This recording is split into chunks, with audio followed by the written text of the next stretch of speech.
Assalamualaikum warahmatullahi wabarakatuh. Pada kesempatan kali ini kita akan membahas tentang surat gugatan. Kalau pada pertemuan yang sebelum-sebelumnya kita sudah belajar tentang proses beracara di pengadilan negeri terkait dengan perkara perdata. Kemudian juga bagaimana proses pendaftaran di pengadilan negeri dalam perkara perdata. Lalu kemarin kita juga sudah menyusun berkaitan dengan surat kuasa. Nah, untuk pada kesempatan kali ini kita akan belajar mengenai surat gugatan. Ya.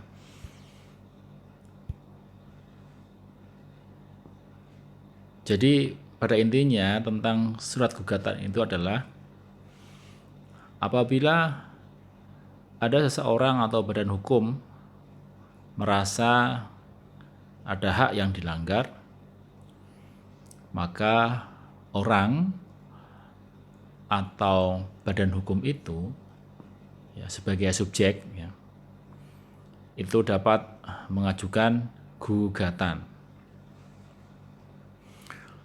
Nah, gugatan bisa dilakukan baik lisan maupun tertulis. Tapi dalam prakteknya jarang orang mengajukan gugatan itu dilakukan secara lisan. Hampir semuanya diajukan secara tertulis.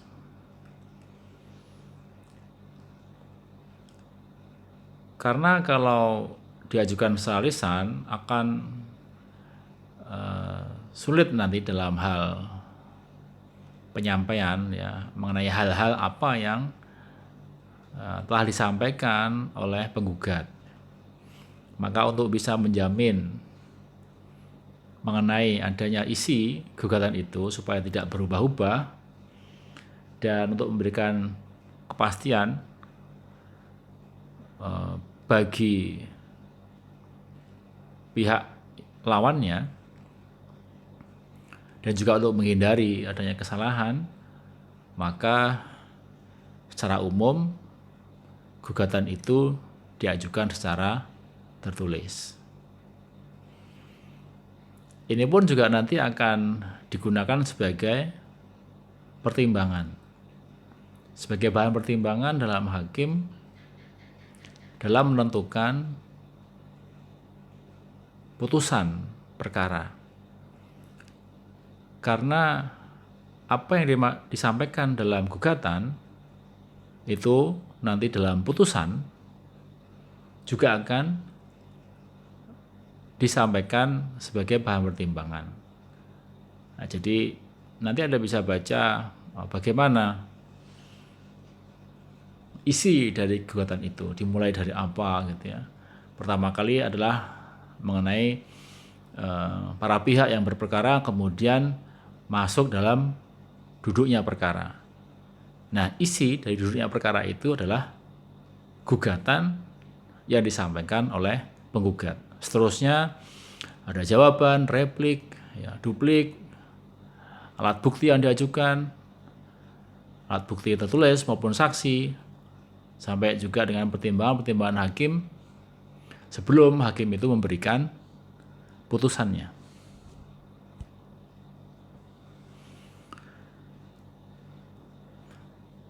Menurut Sudiarto Mertakusumo, bahwa yang dimaksud dengan surat gugatan itu adalah tindakan yang bertujuan memperoleh perlindungan yang diberikan oleh pengadilan untuk mencegah Eigenrechting. Eigenrechting itu maksudnya adalah perbuatan main hakim sendiri. Jadi ketika ada permasalahan hukum yang dialami oleh subjek hukum, dalam hal ini adalah orang atau badan hukum, ya, maka negara itu memberikan perlindungan, ya, melalui pengadilan. Nah, perlindungan itu tentunya tidak akan didapatkan secara tiba-tiba tanpa adanya upaya yang dilakukan oleh orang atau badan hukum yang merasa kepentingannya itu dirugikan.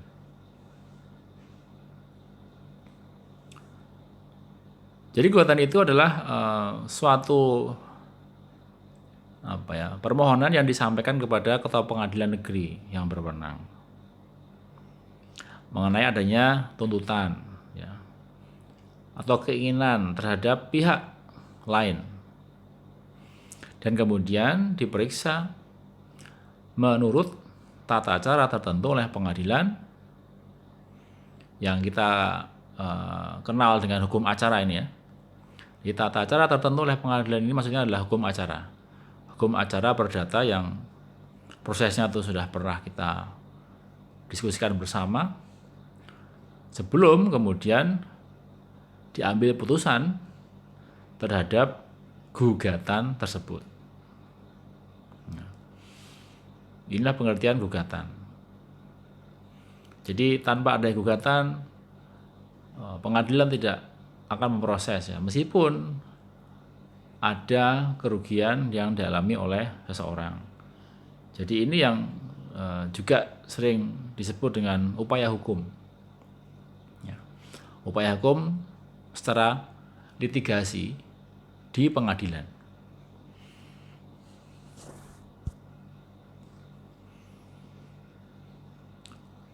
Kemudian tentang eksistensi surat gugatan, intinya adalah permohonan gugatan dari seseorang atau badan hukum karena merasa haknya telah dilanggar. Ya, hak itu adalah karena perkara perdata di sini biasanya terkait dengan adanya hak yang dilanggar itu karena ada orang yang mengalami kerugian. Mengalami kerugian. Ya, misalnya utang piutang. Sudah jatuh tempo untuk bayar tapi juga belum bayar. Sudah dilakukan penagihan, sudah dilakukan upaya yang musyawarah, kemudian mediasi mungkin sampai melayangkan surat peringatan, teguran atau somasi. Namun haknya itu tidak juga kunjung didapatkan. Maka dia mengajukan gugatan kepada ketua pengadilan negeri yang berwenang. Ya, ketua pengadilan negeri di mana tergugat itu berdomisili atau sesuai dengan keadaan, ya, keadaan di mana mengenai pihak-pihak yang berperkara itu berada, bergantung dari situasinya atau kondisinya. Karena ada beberapa cara, ya, dalam mengajukan gugatan itu ke pengadilan negeri mana yang berwenang di situ. Kemudian gugatan itu nanti akan diperiksa, diadili, dan diputus oleh hakim, ya, oleh hakim pada pengadilan negeri yang dituju tadi. Ya.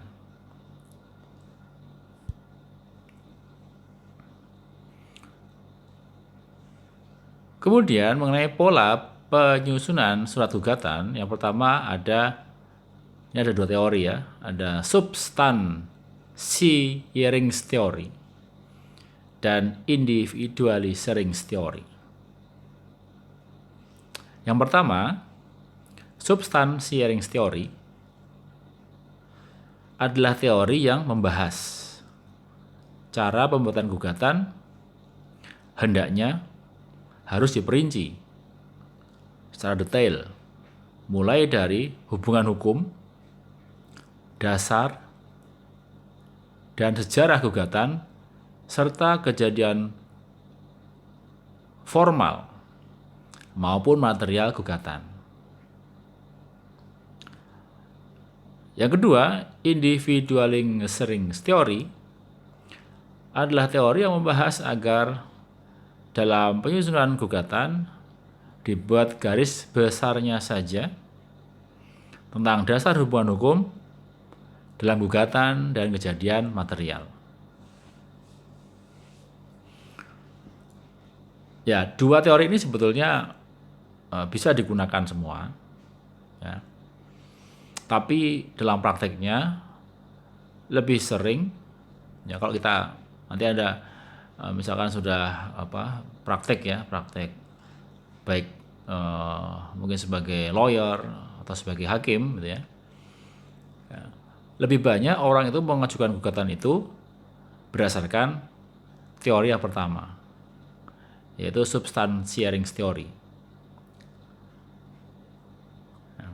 Jadi gugatan itu tidak hanya garis besarnya saja, ya, tentang dimulai dari hubungan hukumnya dan kemudian kejadian material, tapi lebih ditekankan berkaitan dengan kejadian-kejadian ataupun hal-hal yang rinci dan detail yang itu diajukan oleh penggugat. Ya. Jadi misalnya dalam suatu gugatan perceraian gitu, di awal pasti akan didahului tentang hubungan hukum. Artinya hubungan hukum itu ya perkawinan telah terjadi kan itu ya, antara penggugat dan tergugat gitu. Ya. Itu jadi hubungan hukum dan dasar. Dasarnya yang terkait dengan kejadian formal itu adalah adanya buku nikah atau akta nikah. Ya, kemudian diceritakan terkait dengan setelah perkawinan dilangsungkan, tinggal di mana, kemudian sudah punya anak atau belum, gitu ya. Kemudian sampai dengan hal-hal yang menjadi dasar ataupun kejadian material yang itu dituangkan dalam runtutan fakta, ya. Fakta atau ya boleh dikatakan sejarah gugatan lah gitu ya. Yang itu kemudian diuraikan secara sistematis dan terperinci. Dan juga upaya-upaya apa saja yang sudah dilakukan oleh pihak penggugat, ya, yang pada akhirnya harus berakhir dengan mengajukan gugatan di pengadilan. Itu. Ya.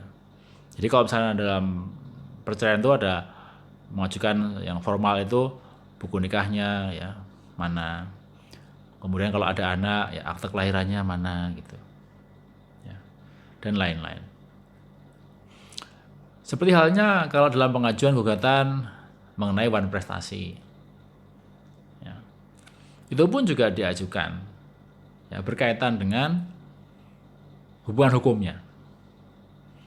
Jadi dulu misalkan pada tanggal, bulan, tahun ya, telah terjadi perjanjian antara penggugat dan tergugat. Ya, itu hubungan hukum. Ya. Tidak mungkin tidak ada hubungan hukum kemudian mengajukan gugatan, tidak mungkin. Dan itu nanti harus dibuktikan. Dibuktikan dengan yang namanya perjanjian. Ya. Itulah yang dikatakan sebagai bukti formal. Ya. Lalu, ya, setelah adanya perjanjian tadi itu, ya bagaimana ya, perjalanan dalam penggugat tergugat tadi itu dalam melakukan kewajiban-kewajibannya. Nah, dalam hal ini ada pihak yang dirugikan. Oleh karena itu, karena dia merasa dirugikan, nah dia mengajukan gugatan. Tentunya dalam gugatan itu sudah disampaikan mengenai upaya-upaya apa saja yang sudah dilakukan oleh pihak penggugat. Ya, misalnya dia sudah melakukan upaya apa gitu, musyawarah, ya penagihan, mediasi, ya somasi gitu ya, sampai dengan ya melakukan hal-hal yang sifatnya itu persuasif. Namun ya setelah sekian lama juga tidak ada hasilnya, sudah sedemikian sabarnya misalnya gitu ya. Nah, nanti itulah yang dijadikan sebagai isi dari gugatan. Tentunya setiap upaya itu harus ada buktinya, dasarnya. Ya, misalkan sudah pernah melakukan mediasi di luar gitu ya, dengan eh, misalnya meminta bantuan dari mediator misalnya gitu. Ya. Nanti juga ada buktinya, misalkan berita acara mediasi. Harus menyebut mengenai tanggal, bulan, tahun gitu ya. Berapa kali mediasi misalnya. Ya. Atau sudah melakukan somasi, nanti dilampirkan somasinya yang misalkan somasi sampai 2 kali. Somasi yang pertama telah dilakukan pada tanggal, bulan, tahun kapan. Kemudian somasi yang kedua sudah dilakukan tanggal, bulan, tahun kapan. Itu semua diajukan sebagai bukti ya, bahwa memang dalam pengajuan perkara perdata itu melalui pengadilan ini adalah upaya hukum yang paling akhir setelah upaya-upaya yang lain dilakukan tapi ya belum membuahkan hasil. Jadi dalam prakteknya lebih ya, orang atau penggugat itu terutama di sini ya, ini kalau dibuat oleh orang yang maaf orang awam yang tidak mengetahui terkait dengan gugatan ya, ya tidak akan seperinci ini gitu ya. Jadi ini yang bisa ya, penegak hukum dalam hal ini adalah advokat atau lawyer yang dia diberikan kewenangan, diberikan kuasa oleh kliennya untuk mengajukan gugatan itu ke pengadilan.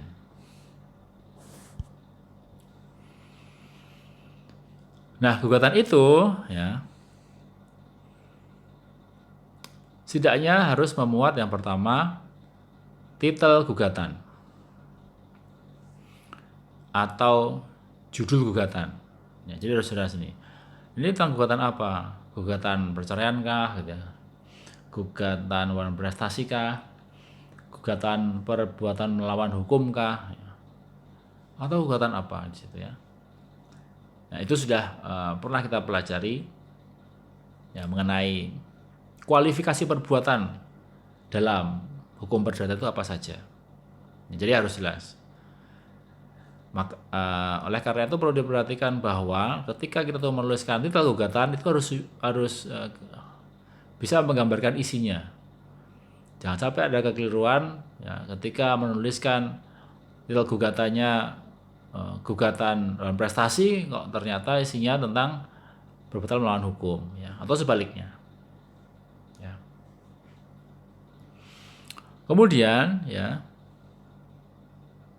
gugatan harus memuat identitas. Ya.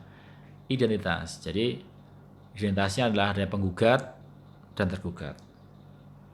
Penggugat siapa namanya, pekerjaan, alamat ya, umur gitu ya, dan lain-lain ya. Misalkan ditambahkan tempat tanggal lahir, jenis kelamin, agama juga boleh ya. Kemudian mengajukan gugatan kepada siapa, orang yang bernama siapa di situ ya, yang kemudian nanti disampaikan untuk selanjutnya disebut sebagai tergugat itu ya. Yang ketiga ya, gugatan juga harus menyampaikan terkait dengan duduknya perkara ya, duduknya perkara ini yang sering ya kita sebut dengan posita. Posita itu adalah duduknya perkara ya, yang itu nanti memuat mengenai objek perkara. Nah, objek perkara itu ya apa yang menjadi substansi dalam perkara ini gitu. dijelaskan mengenai ya hubungan hukum tadi, hubungan hukum yang awal itu apa gitu ya. Ya kalau terkait dengan perceraian berarti pertama menyampaikan tentang kapan perkawinan dilangsungkan. Kalau berkaitan dengan prestasi ya kapan pertama kali perjanjian itu dibuat gitu ya, tanggal bulan tahunnya. Kalau mengenai perbuatan melawan hukum ya berkaitan dengan peristiwa yang terjadi gitu ya, lalu kerugian-kerugian apa yang dialami di situ ya, yang itu juga nanti berkaitan dengan fakta-fakta hukum ya, fakta-fakta hukum ya, yang mengenai fakta hukum tuh dalam misalkan perjanjian utang piutang ya ada kewajiban yang belum dilakukan oleh tergugat misalnya, padahal sudah diatur dalam perjanjian itu mengenai jatuh tempo kewajiban kapan harus dilakukan, namun juga belum dilakukan. Nah, itu fakta hukum. Ya. Jadi fakta berasal dari adanya hukum. Karena perjanjian itu kan juga sebagai hukum ya, sebagai dalam teori hukum perdata itu namanya asas pacta sunt servanda. Jadi perjanjian itu berlaku ya sebagai undang-undang bagi para pihak yang membuatnya. Kemudian gugatan juga berisi tentang kualifikasi perbuatan. Ya, setelah dijelaskan ya, dari awal sampai akhir, nah maka bisa ditentukan kualifikasi perbuatannya bahwa misalkan tergugat telah melakukan prestasi gitu, atau telah melakukan perbuatan melawan hukum ya, atau perbuatan yang lainnya. Ya. Kemudian diuraikan terkait dengan kerugian yang ada itu. Ya. Jadi secara umum yang namanya gugatan perdata itu biasanya terkait dengan kerugian-kerugian secara material. Kerugian-kerugian yang bisa dinilai dengan uang gitu. Ya. Berapa kerugiannya gitu ya, setelah melakukan upaya hukum dan seterusnya ya disampaikan terkait dengan berapa kerugiannya. Kemudian yang terakhir petitum ya. Petitum. Jadi setelah ada posita, maka kemudian berdasarkan dari fakta-fakta tadi, berdasarkan dari kedudukannya perkara, maka penggugat menyampaikan ya apa yang menjadi keinginannya, apa yang menjadi tuntutannya gitu ya. Maka disebut dengan petitum ya. Petitum. Nah, ya misalnya dalam hal perjanjian utang piutang misalnya, yang disampaikan terkait dengan petitumnya misalnya pertama menyatakan bahwa perjanjian yang dibuat antara penggugat tergugat pada tanggal sekian ya, sah menurut hukum gitu ya, menyatakan. Kemudian berikutnya menghukum tergugat untuk membayar atau melakukan kewajibannya sebesar gitu ya. Itu semua sudah ada disampaikan dalam posita ya. Sehingga tidak mungkin yang namanya petitum itu dituliskan tanpa merujuk kepada posita. Jadi harus ada dasarnya. Ketika orang itu mendalilkan sesuatu, menginginkan sesuatu, harus jelas mengenai dasarnya. Dan antara posita dan petitum itu harus sinkron, harus inline ya. Jangan sampai kemudian tidak sinkron gitu. Nanti terlihat itu ketika orang menyampaikan ya keinginan kok dalam posita tidak disebutkan secara jelas ya, nanti hakim bisa beranggapan misalnya tidak sinkron itu kabur ya, tidak jelas itu. Akibatnya nanti gugatan itu tidak diterima, atau dalam istilahnya disebut dengan need on van gelijk verklaard ya. Jadi secara garis besar seperti itu ya isi dari gugatan. Kemudian ya Syarat formal gugatan yang pertama mengenai tempat dan tanggal berlanjutan gugatan. Ya, maka kalau kita membaca gugatan itu di awal itu pasti ada mengenai penulisan terkait dengan tempat, tanggal, bulan, tahun gugatan itu dibuat atau disusun. Ya. Ya, misalkan di Jakarta tanggal berapa, bulan apa, tahun berapa gitu. Kemudian yang kedua penyebutan identitas lengkap. Ya. Identitas penggugat, tergugat secara lengkap. Lalu yang ketiga ditandatanganinya gugatan. Kalau gugatan diajukan oleh orang sendiri, ya nanti yang menandatanganinya dia sendiri. Tapi seandainya diajukan melalui kuasa hukumnya setelah menunjuk lawyer, ya, maka nanti yang menandatanganinya adalah kuasa hukumnya.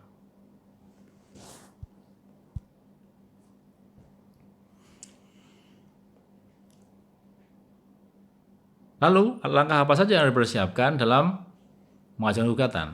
Yang pertama adalah mempelajari objek sengketa. Ya. Tentang apa sih ini? Ya, sengketa ini gitu. Ya. Jadi harus detail dulu. Cara mempelajari objek sengketa itu adalah dengan melakukan wawancara atau konsultasi ya. Jadi kan biasanya klien itu kan melakukan konsultasi ya. Disitulah tempat kuasa hukum itu menggali informasi. Ya. Sebanyak-banyaknya. Ya. Sebanyak-banyaknya. Ya masing-masing lawyer, advokat punya gaya sendiri-sendiri, ya, style sendiri-sendiri. Bagaimana cara mereka itu menggali informasi itu. Ya. Kemudian yaitu terdiri atas tindakan cermat terperinci, itu maksudnya tadi bagaimana menggali informasi. Kemudian melihat kompetensi. Ya. Ini kompetensinya pengadilan mana ini gitu ya. Maka harus dilihat dari para pihaknya.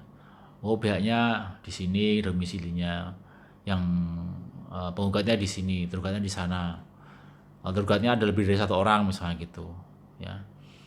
Kemudian objek sengketanya, oh ternyata ada yang benda tak bergerak itu semua dipelajari. Baru kemudian ditentukan kira-kira kompetensi mana ini yang pas ini ya dalam mengajukan gugatan. Ya, jangan sampai keliru. Kemudian melihat peraturan perundang-undangan. Undang-undang apa yang dirujuk di sini? Aturannya aturan apa di situ ya? Kemudian dicermati sebagai pemilik terkait dengan misalkan ada objek ya, terkait dengan hal-hal yang berkaitan dengan pokok perkara. Kemudian juga melihat kelengkapan formal gugatan ya. Harus jelas ini penggugatnya, namanya ya, jangan sampai keliru. Terutama tergugatnya. Ditanya tergugat di mana, harus jelas ini tempat domisilinya. Kalau misalkan gugatan itu mau diajukan kok nggak jelas tergugatnya, ya nanti akan sia-sia gitu ya. Jadi harus, apalagi dalam gugatan ganti kerugian, ya, kalau tidak jelas tergugatnya domisilinya, nanti meskipun perkara dimenangkan, ya, nggak bisa dieksekusi, ya. Kecuali dalam perkara-perkara perceraian. Nah, perkara perceraian kan intinya putusnya perkawinan, dan itu kalau tidak diketahui keberadaannya, ya nanti pengadilan akan memutus perkara itu. Kemudian yang berikutnya terkait dengan kelengkapan material, yaitu alat bukti, saksi, ya itu harus dipastikan. Ketika klien kita itu datang, ya kemudian dia bermaksud untuk memberikan kuasa kepada kita sebagai lawyer, kita harus tahu dan jelas terkait dengan apakah ya semua yang disampaikan oleh klien itu ada dasarnya. Gitu. Ya. Misalnya kalian bilang begini, misalkan saya pernah transfer sejumlah uang sebesar 100 juta rupiah gitu. Ya kita jangan langsung percaya. Ya, kira-kira Bapak pernah transfer uang sebesar itu, ada buktinya enggak? Gitu. Oh ada, misalkan dengan kwitansi, menyerahkan uang dengan kwitansi atau dengan bukti transfer. Ya kalau misalkan ada, ya mohon untuk ditunjukkan ya. Tunjukkan, bukan berarti kita nggak percaya, tapi untuk memastikan supaya nanti ketika kita itu mengajukan gugatan, ya sudah pasti bahwa memang ada di situ bukti yang nanti akan diajukan. Jangan sampai ya kita jangan 100% percaya dengan klien sebelum ada bukti yang diajukan. Kalau dia sudah mengajukan buktinya, oh ya ini sudah ada, nilainya berapa? Jangan-jangan bukan 100 juta rupiah pas, tapi misalkan 102.500.000 rupiah misalkan gitu. Ya harus ditulis sesuai dengan alat buktinya. Jangan sampai kemudian dibulatkan 103 juta. Jangan, nanti akan tidak sinkron itu antara gugatan yang diajukan dengan alat bukti yang ada. Lalu juga ditanyakan terkait dengan saksinya. Kira-kira siapa Pak yang jangan sebagai saksi di sini? Gitu. Ya, yang bisa menjelaskan terkait dengan peristiwa ini. Pastikan dulu. Gitu. Ya. Kemudian setelah disampaikan saksinya ini, jangan langsung percaya. Kira-kira nanti digali informasinya. Ketika dia mengetahui saksi itu, bagaimana dia mengetahuinya, gitu ya. Mengetahui dengan cara bagaimana, gitu saksi itu. Kenapa saksi itu penting diajukan di situ? Digali informasinya. Setelah dipastikan memang dia layak jadi saksi, ya besok diminta. Ya, kira-kira ditanya, mau nggak jadi saksi di pengadilan, itu harus dipastikan ya. Kemudian menyusun tuntutan dan petitum apa yang diinginkan dalam gugatan. Ini kuasa sudah saya kira kemarin ya. Nah kemudian gugatan ya ini agak, nah tadi ini yang secara jelas terkait dengan format ya gugatan. Yang pertama adalah tanggal gugatan, ya, yang biasanya letaknya di kanan atas itu.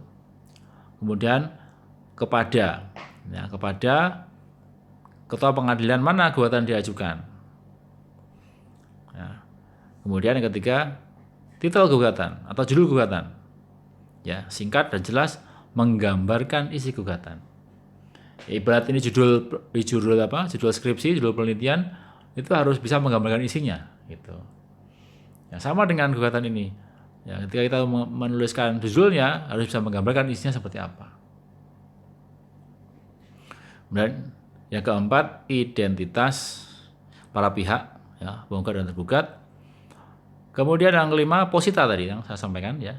Posita atau fundamentum potendi, ya, mengenai hal-hal yang menjadi pokok ya, fundamental ataupun hal yang disampaikan ya, sebelum kita mengajukan petitum atau tuntutan penggugat. Nah, kemudian petitum ya, baru di bawahnya itu nanti ada nama penggugat atau kuasanya dan tantangannya.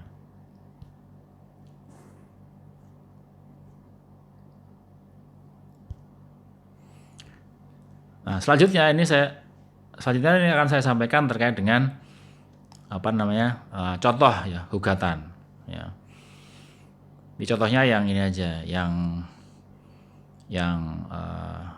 gugat cerai aja ya. Ya, karena tugasnya kan yang lain, sehingga tapi intinya formatnya aja. Ya, formatnya aja. Jadi di sini ada tanggal ya, tanggal, tempat dibuatnya gugatan Yogyakarta, tanggal, bulan, tahun. Kalau nomor ini bukan nomor perkara ya, tapi nomor administrasi atau surat keluar kantor ya, kantor saya gitu. Kemudian misalkan ini diajukan di pengadilan agama mana gitu ya. Ini tadi saya tidak sempat untuk menghapus ya, karena tapi nggak jadi masalah di sini. Kemudian mengenai halnya ya, gugat cerai, sebetulnya ini agak kekeliruan nih. halnya harusnya di atas ya, halnya harusnya di atasnya kepada yang terhormat ya. Jadi di bawah tanggal itu kemudian ada hal gugat cerai kemudian kepada yang terhormat itu harusnya. Agak ada kekeliruan sedikit ya. Ya, setelah itu kemudian dengan hormat, nah, karena di sini pakai kuasa hukum ya, seperti yang sudah saya sampaikan itu, nama kuasa hukumnya, alamat ya. Nah, kemudian karena kuasa hukum memakai surat kuasa khusus bermaterai cukup, ya, maka disampaikan terkait dengan berdasarkan surat kuasa khusus bermaterai ya, tertanggal itu. Bertindak untuk atas nama klien kami ya. Nama, agama, pekerjaan, umur, alamat ya. Ini alamatnya saya samarkan. Mohon selanjutnya disebut sebagai penggugat gitu. Dan ini mengajukan gugatan cerai terhadap suaminya ya, nama, agama, pekerjaan, umur, alamat juga saya samarkan. Mohon untuk selanjutnya disebut sebagai tergugat. Nah, adapun yang menjadi dasar dan alasan penggugat mengajukan gugatan cerai ini adalah sebagai berikut. Nah, inilah yang kemudian disebut dengan posita. Ya, posita yang terdiri atas ini hubungan hukum, ya, hubungan hukumnya. Karena ini perceraian berarti hubungan hukum yang awal adalah adanya pernikahan yang telah terjadi ya, yang dicatat oleh pegawai KUA kecamatan mana di situ ya, berdasarkan kutipan akta nikah nomor sekian-sekian. Ya, seandainya ini adalah perjanjian utang piutang ya, pada tanggal bulan tahun itu penggugat tergugat telah mengadakan perjanjian berdasarkan surat perjanjian yang dibuat ya, di mana misalnya kota, tanggal, bulan, tahun. Ya. Kemudian habis itu setelah itu menyampaikan kaitannya dengan peristiwa ya, peristiwa atau kejadian-kejadian material di situ. Dalam hal ini kalau misalkan dalam hal pernikahan ya, setelah menikah ya, kemudian sudah berhubungan suami istri, kalau ada anak ya disampaikan ada anaknya berapa, di situ namanya siapa, lahir tanggal berapa, di situ sekarang usia berapa, jenis kelamin apa, itu disampaikan. Ya. Kalau berkaitan dengan perjanjian ya, utang piutang misalnya ya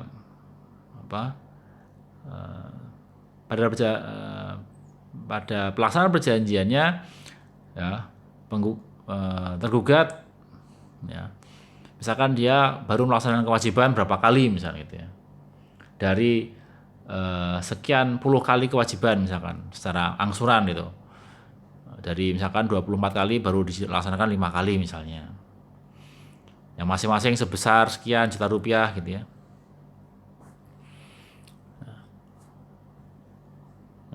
Kemudian dalam perkawinan, dalam perceraian, terkait dengan apa yang menjadi permasalahan, ya di sini kalau dituliskan bahwa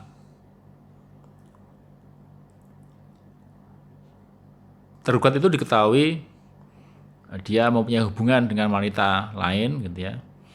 Kemudian oleh penggugatnya ditanya terkait dengan hubungan itu ya, tapi malah marah-marah, kemudian malah sampai memukul gitu ya. Dalam perjanjian misalnya sejak tanggal atau sejak 5 bulan setelah perjanjian dibuat ya, atau pada bulan apa begitu ya, jauh tempo harusnya dia membayar angsuran ke-6 misalnya, atau bulan ke-6, tapi tergugat tidak melakukan kewajibannya. Lalu sudah ditanyakan baik-baik, sudah melakukan penagihan baik-baik, ditelepon baik-baik, ya ditanya baik-baik, bahkan didatengin ke rumahnya baik-baik, tapi ternyata tidak kunjung dilakukan kewajibannya gitu. Ya, jadi sudah bicara tentang sejarah ya, sejarah proses apa yang kemudian menjadi permasalahan di situ. Nah, dalam perkara perceraian di sini, ya Kemudian disampaikan terkait dengan tadi ada permasalahan ya, percekcokan gitu. Kemudian tergugat tidak bertanggung jawab terkait dengan keluarga, tidak bekerja, tidak mau menafkahi gitu ya. Bahkan di sini dikatakan bahwa tergugat telah melakukan pencurian sampai dia divonis ya, bersalah telah melakukan pencurian sepeda motor sampai tiga kali itu. Dan pada akhirnya keluarga tidak harmonis ya, sampai kemudian menggugat itu